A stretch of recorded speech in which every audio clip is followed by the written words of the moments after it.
हाँ, जगत के कल्याण का एक ही उपाय जो स्वयं भगवान नारायण ने नारद को कहा, मैं आपको बताता हूं, आप ध्यान से सुने। एक बार नारद मुनि घूमते फिरते मृतलोक में आ गए। उन्होंने जब देखा सभी मानव अपने अपने कर्मों के आधार अज्ञानी पुरुष दुष्कर्मों में दुखों से पीड़ित थे। नारद से रहा न गया, दुखों को दूर करने का संकल्प लिया तो विचित्र हो गए, भगवान को याद करने लगे।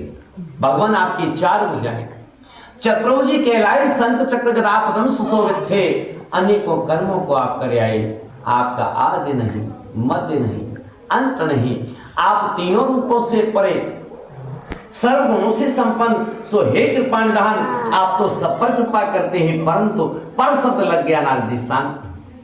स्वयं भगवान पूछ रहे थे, नारद बताओ ना कहां से आ रहे और कहां के लिए आप जा रहे हैं। यहां तक आए हो, कोई न कोई बात अवश्य है, कोई न कोई बात, किसी न किसी कारण से आप आए हो।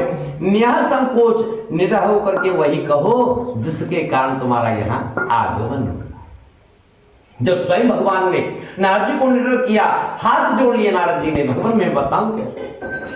जब मैं घूमते फिरते मृतलोक में पहुंचा, मैंने वहां देखा सभी मानव अपने अपने कर्मों के आधार अज्ञानी पुरुष दुष्कर्म में इन दुखों से पीड़ित थे। मैंने उनके दुखों को दूर करने का संकल्प ले लिया।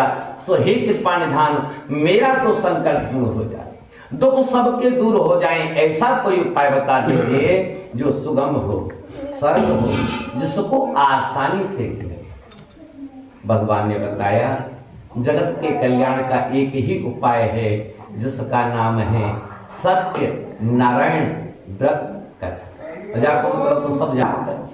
पंडित जी आम लीलावती कलावती कह जाए और थैला में धर के लाए गए पंजीरी चिन्ना में तो गाय हमें चार शब्दों को समझना बड़ा कठिन है। पहला शब्द है सत्य। सत्य का मतलब जिस पर विश्वास है। अब सत्यनारायण व्रत, नारायण का मतलब क्या है? नार कहते हैं जल को, अहिन माने घर, क्षीर सागर में जल पर निवास करते हैं भगवान, इसीलिए तो उन्हें नारायण कहते हैं। व्रत करो, व्रत माने रोटी छोड़ना नहीं है, व्रत माने सिर्फ याद रखना, जो आप सब करते हैं याद करना है। और कथा माने इतिहास, अनेकों अनेक इतिहास।